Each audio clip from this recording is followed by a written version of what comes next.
Shalom, la paz sea con vosotros. En el libro de Filipenses, en el capítulo 2, verso 6 dice, el cual siendo en forma de Dios, no estimó el ser igual a Dios como cosa a que aferrarse. El divino Hijo de Dios era el único sacrificio de valor suficiente como para satisfacer ampliamente las demandas de la perfecta ley de Dios. Los ángeles eran puros, pero de menor valor que la ley de Dios. Eran compatibles con la ley, eran seres creados y puestos a prueba. Sobre Cristo no se impuso ningún requisito. Él tenía poder para deponer su vida y para volverla a tomar.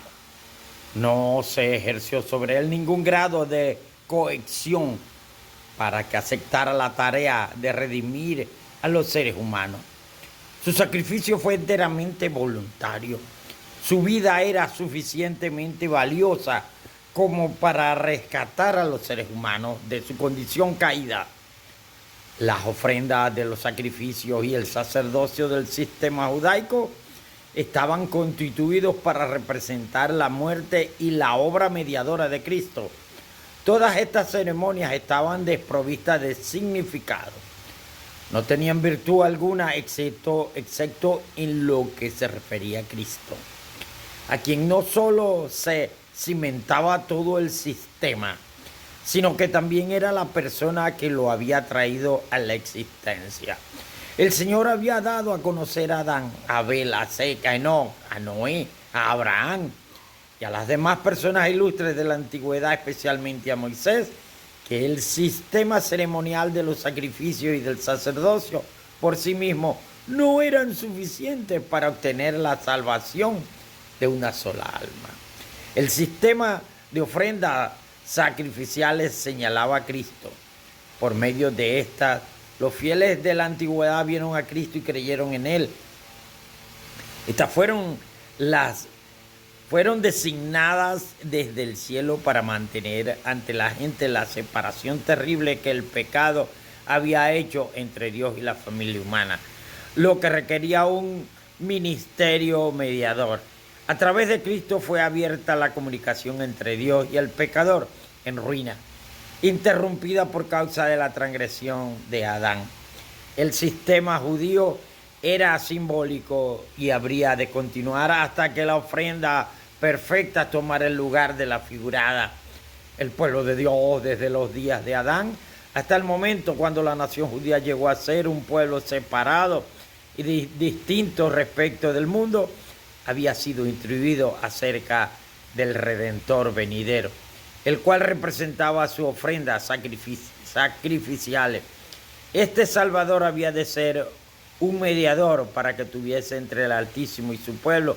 Por medio de esta provisión se abrió un camino por el cual el pecador culpable pudiera encontrar acceso a Dios a través de la mediación de otro.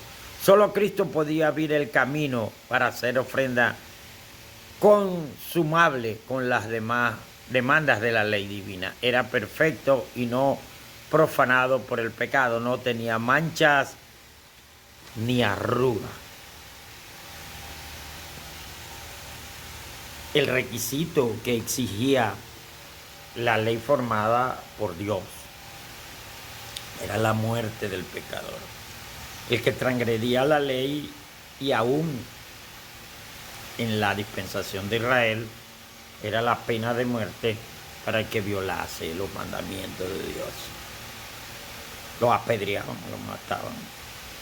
Así que en el sistema simbólico aparece ahora el gran sacrificio hecho por uno de la deidad, el Hijo de Dios, Jesucristo, se ofrece para venir a llenar ese requisito de la vida que exigía esa ley. Porque si tú haces una ley en tu casa y cualquiera que te viole tu ley, tú lo vas a castigar. Y si la violas tú mismo, ya no hay respeto en ese hogar, porque tú mismo hiciste las leyes y las violaste. ¿Eh? Cristo se hubiera podido bajar de la cruz, porque él no había violado la ley. Él era sano, él no había pecado, ni nunca pecó. Lo que pasa es que su corazón era tierno y veía en los seres humanos un futuro muy importante, un futuro muy inteligente de parte de nosotros, los seres humanos. Y se interesó demasiado que dijo, los amo tanto, los quiero tanto, que voy a dar mi vida por ellos. Así que él se vino y se sacrificó para que nosotros entendiésemos ese gran amor que salía de él para nosotros, porque él no deseaba la muerte, porque íbamos camino allá. Él, sin que el ser humano entendiese la verdad, no podía salvarlo. Primeramente, él hizo el hincapié de predicar 3 años, de hablar, y hubieron muchos libros que se escribieron, y se escribieron los 4 evangelios con una gran verdad, para que el ser humano estudiase estos libros y entendiera cuál era el propósito de la redención, cuál era el propósito de poderlos salvar, pero para que entendiesen la realidad y la verdad, por qué habían pasado todas estas cosas, para que no volvieran a pasar, para que ahora el ser humano estuviera consciente y estuviera preparado de estos dogmas y estos sofismas que el enemigo le pone de frente y al lado. Siempre, en todo tiempo, ha habido lucha y ha habido guerra por esto, porque unos dicen tener la verdad y otros dicen también que la tienen, pero se connotan diferentes, así que no se sabe cuál es la verdad. Y han nacido muchos sistemas eclesiásticos y muchos sistemas redentores y muchos cristos que no tienen amor. Primeramente, al identificarlo, el Señor nos dejó dicho, por su fruto los conoceréis.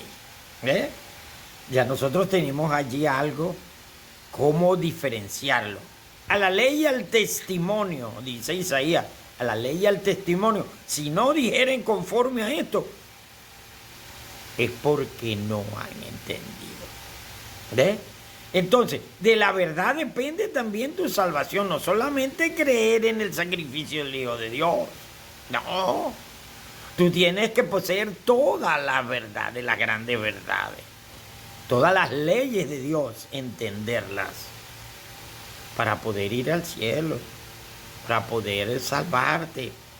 Pero claro, eso es poco a poco, mientras vas adquiriendo experiencia y vas conociendo y vas conociendo.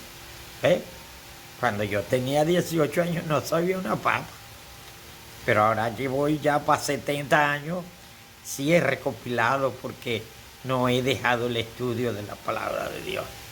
Me he mantenido todos los días estudiando la palabra de Dios, estudiando los libros que hablan de la historia sagrada. Y he entendido a través del Espíritu Santo, no a través de mi mente, porque mi mente se puede confundir, pero pidiendo al Espíritu Santo, la voz de la conciencia del Espíritu Santo habla a mi mente. Y Él me instruye y me dice la verdad, y igual que a todos los que quieren entender y quieren saber de la verdad, son instruidos por medio del Espíritu Santo. Más que todo ahora que tenemos la doctrina del Espíritu Santo, que el que comanda es el Espíritu Santo. Solamente tienes que invocarlo para que Él venga a tu mente y te redarguya de pecado y te transforme y te diga la verdad. El Espíritu Santo es el consolador. Por eso, porque te da consuelo dándote a entender que tú posees la verdad y que vas por buen camino recto. Así que debemos pedir el don del Espíritu Santo, la influencia que venga del Espíritu Santo para reconocer la verdad. Quiere el Señor bendecirnos y bendecir su palabra en el nombre de Jesús. Amén y amén.